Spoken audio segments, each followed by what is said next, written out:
मेरा नाम राहुल है। मेरी उम्र 24 साल है और मैं एक टीचर हूँ।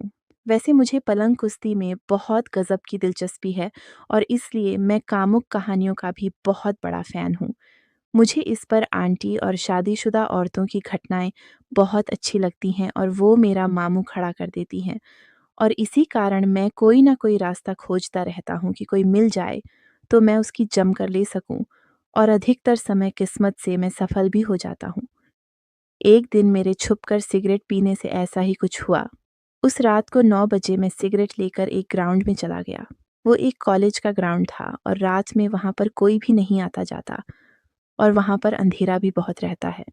तो मैं वहाँ पर ग्राउंड के पास की कॉलेज की पुरानी बिल्डिंग के पास जाकर बाहर खड़ा होकर सिगरेट पी रहा था और मैंने सिगरेट ख़त्म की और फिर जाने के लिए मुड़ा ही था कि तभी मुझे किसी के हँसने की आवाज़ सुनाई दी और मेरा दिमाग ठनका कि इस वक़्त यहाँ पर क्या हो रहा है?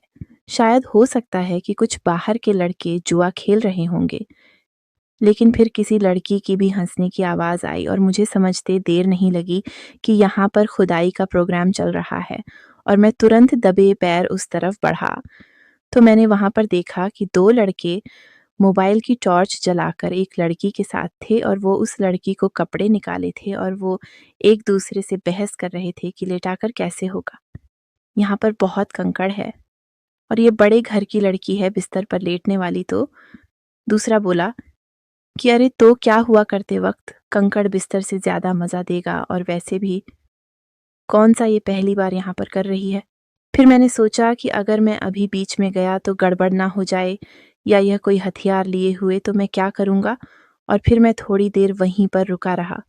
फिर उन लड़कों ने अपने-अपने कपड़े उतार कर ज़मीन पर बिछाए और उस पर लड़की को लेटाया और उनमें से एक लड़का उसके ऊपर लेटकर चूमने-छाटने लगा और दूध को दबाने लगा तो दूसरा बोला कि साले यहाँ पर इतना रोमांस मत कर, जल्दी से खेलना शुरू कर, क्योंकि फिर इसको घर भी छोड़ना पड़ेगा और कोचिंग तो कब की ख़त्म हो गई है।